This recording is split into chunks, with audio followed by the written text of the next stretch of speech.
and they will lose. The administration will lose. This is desperation. This is not sustainable governance. Good morning, Steph. I'm sorry, we've been spewing bile for half an hour already, but it is a lot to take in. But obviously, yesterday we were celebrating out here because a judge ruled correctly to give the California National Guard back to California. It's in the name. Yeah. And then, as usual, Trump gets a delay, right? Gets a stay until Tuesday. I am urging caution and peaceful protest in L.A. this weekend because that's exactly what Trump wants. They're going to be here still this weekend under his control. And this whole thing has been a provocation, right?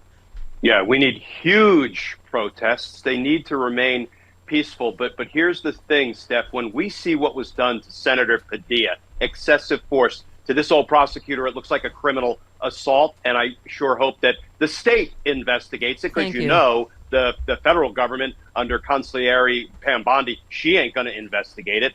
So we need enormous peaceful protests. And here's the thing, Steph, when we see what they did to Senator Padilla, let it energize us, right? Let it fill us with determination to get out in the streets and topple the dang dictator peacefully. Yeah. You know, the tide is turning. This is not a show of confidence. This is a show of desperation by Trump and company.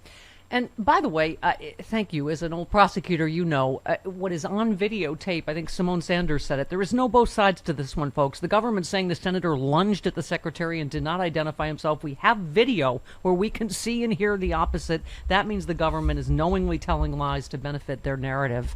And it's this whole party. Nobody says anything, you know, then Lisa Murkowski and Senator Collins sort of tiptoe out. And then Mike Johnson, literally, I mean, I could not even for him, I couldn't believe this. Speaker Mike Johnson just called on the Senate to censure Senator Alex Padilla. You read that right, the American Fascist Party at work. Yeah, the Republican Party is all in, behind the aspiring dictator, Donald Trump.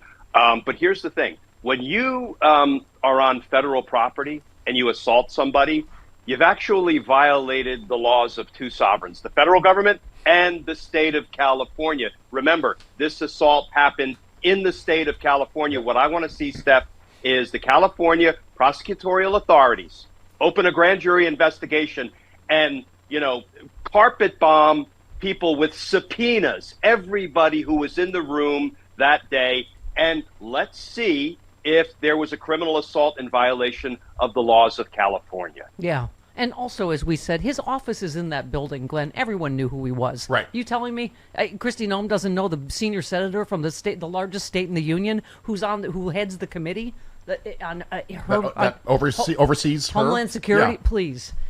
So let's talk about this. In a late night order, last night, the U.S. Ninth Circuit Court paused a court order that would have required Trump to return control of the California National Guard to Gavin Newsom.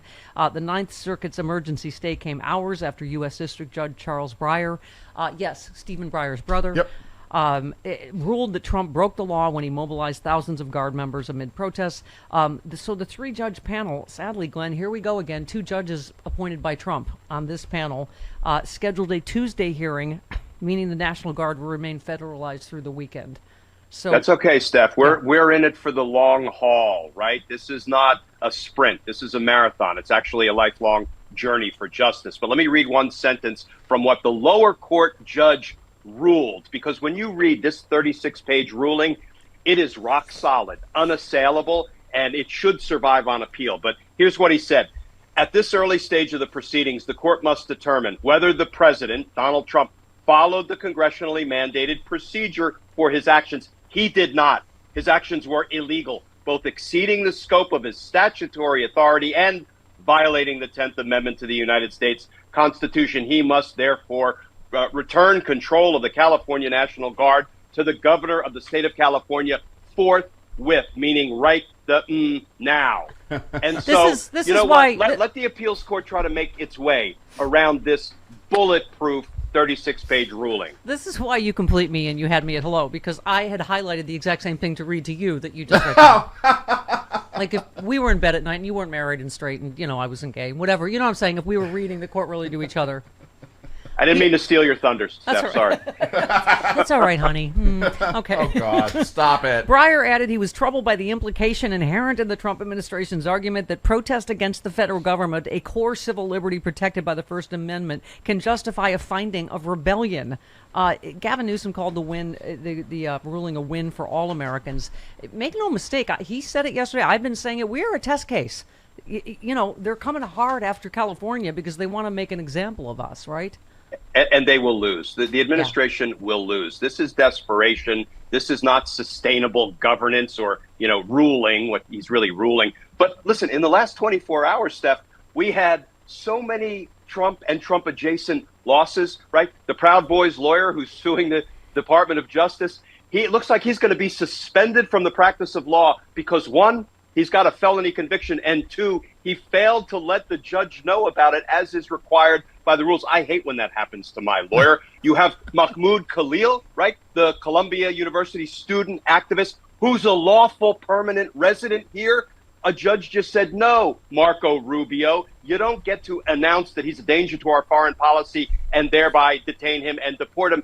And the judge put a stop to that. You've got Abrego Garcia's lawyers filing a scorched earth severe sanctions motion against DOJ and the Trump administration for violating court orders. And I predict Judge Sines will grant that sanctions motion. Steph, Donald Trump is losing on all fronts, which is why he gets more desperate, but why this is not sustainable. I mean, hey, are you traveling this summer? Will you leave instructions for your house sitter, the name and number of your vet, maybe, the code to your alarm system? Think about the steps you take to prepare for vacation, and you'll get a sense of what goes into a knockbox. Just go to theknockbox.com, use the code Stephanie. Knockbox is a complete system that helps you organize all of your accounts, possessions, and estate plans for your next of kin. Each knockbox, that's Knockbox, comes with a comprehensive checklist that helps ensure you add everything they'll need to manage your estate when you are gone. From your funeral directives to your insurance policies, even the keys to your storage unit, the Knockbox helps you organize it all. If you've got a household, you need a Knockbox. Right now, Stephanie Miller listeners save 16% off the Knockbox of your choice. Just go to theknockbox.com/Stephanie. That's theknockbox.com/Stephanie to get 16% off. Stay calm, get organized today.